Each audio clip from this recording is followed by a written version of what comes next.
Hello, fellow traders. 'Tis I, TheRumpledOne, coming to you on Monday, March the 21st, the year's 2022. Let's talk trading.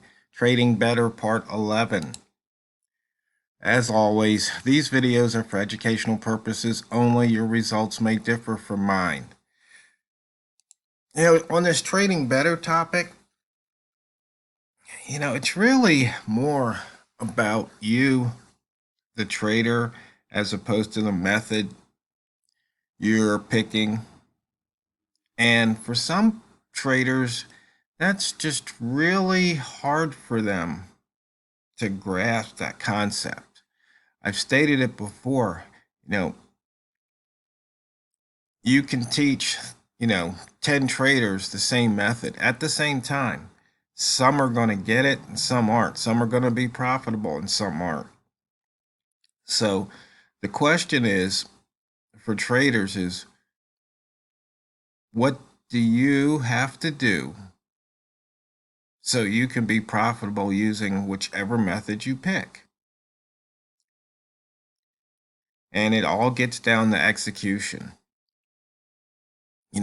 A lot of times traders want to backtest methods, analyze the expectation or expectancy, and they do all this work that has nothing to do with them.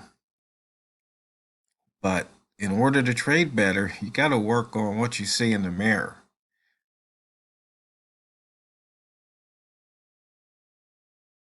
I mean, that's what it gets down to it. I mean, if you use tools,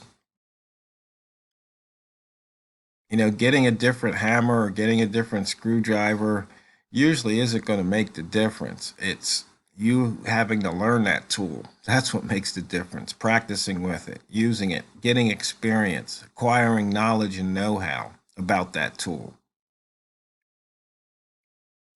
And yesterday, I believe I mentioned that I watched this other video and they talked about concentration. When you talk about tools, especially if it has a rotating blade, you better be really focused when you use that tool, or you could lose a finger or something else. Or, using a hammer, you can smash your thumb. So, or, even a screwdriver, you can gouge yourself. If it slips, you're not paying attention, you get distracted. So in trading, that's something you might want to consider. And, we can analyze these charts here like we do daily. So I'm looking here and I see it broke through a couple of monthly lows. Then you look back, it broke through a monthly low, but this is nothing but green. This is up. And then you can see here, price started moving up 184 pips off the bottom, off that yearly bottom so far.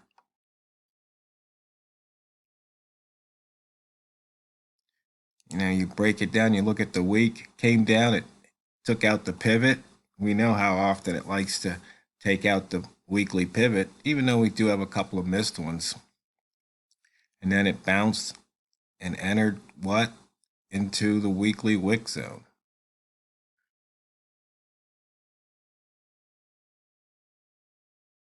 A lot of times traders will be contemplating, why did this happen? There could be one reason, there could be a million.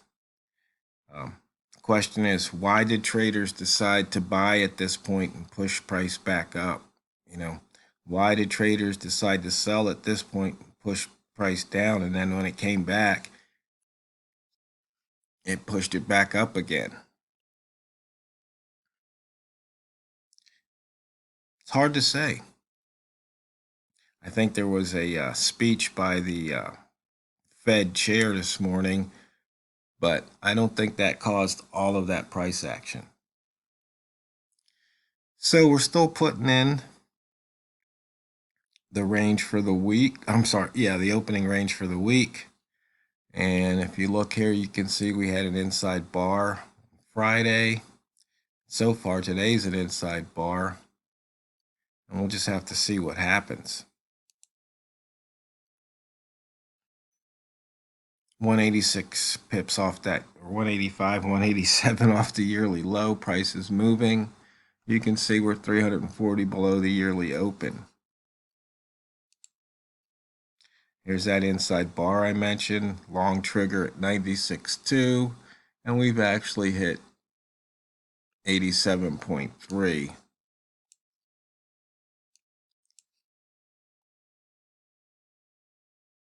A lot of monthly inside bar action here. Not much weekly at all, and just a handful on the daily. 61 pip range, only one pair over 100 pips.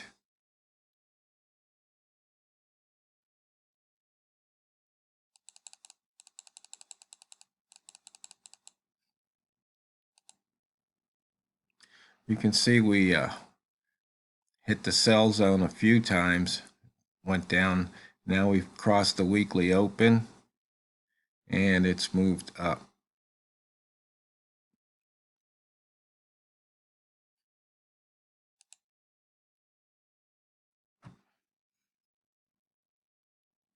And we are in the red rat zone, so red rat's probably contemplating feasting here. I would say be careful because of 61 pip range. We're close to what the range is, say on an average basis, but price usually likes to go to about 70 to 90. We'll have to wait and see what happens. There's this big return bar here, so let's look for price to return to 31.52. Maybe not today, but sometime.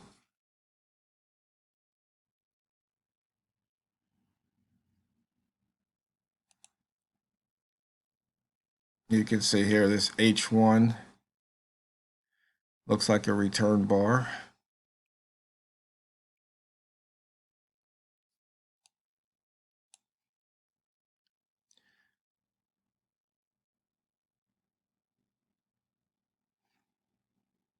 And we've taken out the daily pivot. Near R1 bias is short. We're 30 pips away from R1.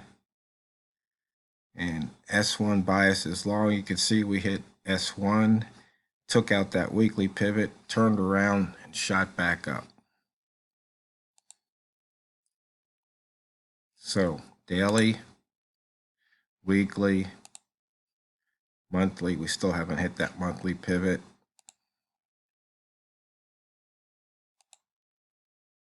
We are in the upper wick zone. You know, price doesn't like staying in the wick zone. So 76 short, 96 long. And you just have to watch the price action. And here we have the highest low, lowest high. You can see here we had a 3 ball. It's already pushed down into a 1 ball. There was a couple pips to be had.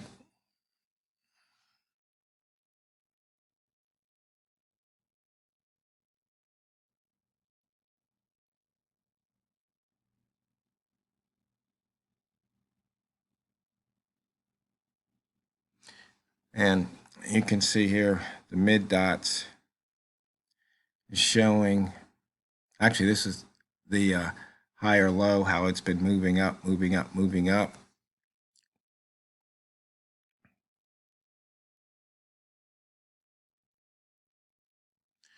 And now we're in that zone again. You might want to look to go short here.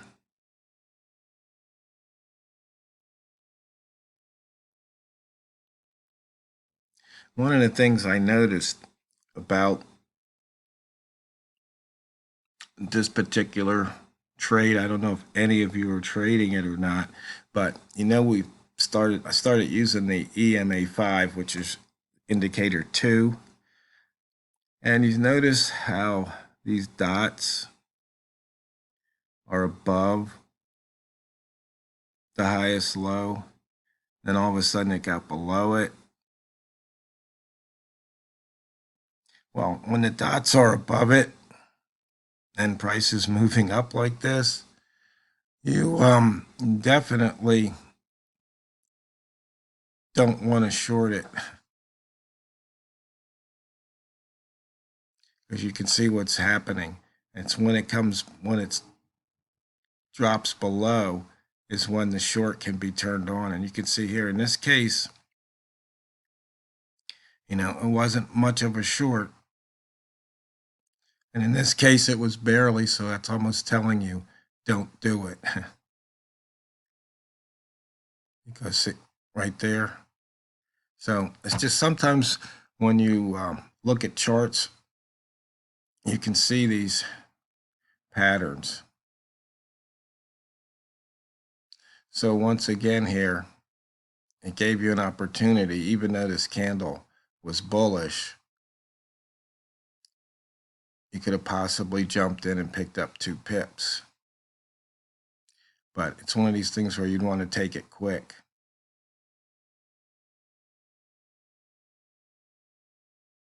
Because when you look over here, you can see all this green, even though M30 is red and we just switched. So we might have one of those flip-flops where M30 might try and cover itself. So looking at this price action simple screen, you see the long trigger was at 60, which paid off nicely. But if we flip over to the 30-minute time frame, you can see here looking left, you see a bunch of sell. So it didn't even hit any of these upper wick zones. And that's how I like to analyze these.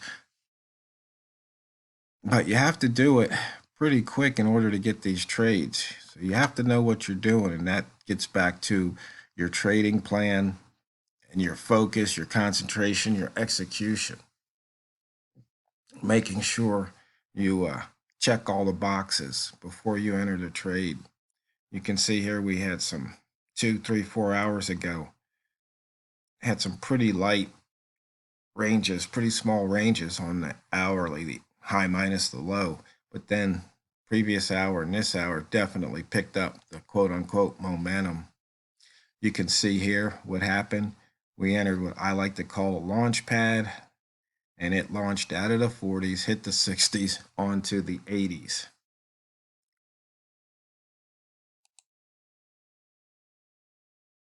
And we haven't even touched either ATR zone yet.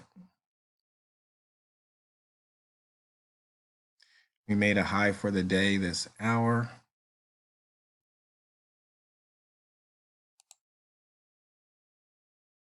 And just looking at the map, you can see here this H4 pivot that was missed got taken out. And you can see there's a couple of H4 pivots up here that also need to be taken out. I think I may have mentioned those in Friday's video, maybe Thursday's. And looking at the rat zone and the wick zone, you can see we're in the upper rat zone, upper wick zone. You can see here this M30 is only 5.7 pips at the moment. A couple M30s ago, 3 bars ago, 6.6. So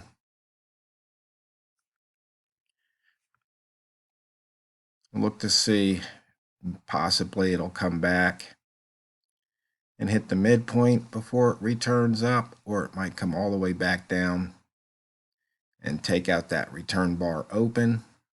Just have to wait and see. So, fellow traders, I hope something I passed along might help you improve your trading, help you trade better, because it's not what you trade, it's how you trade it. So go out there and drain the banks. This is TheRumpledOne, over and out.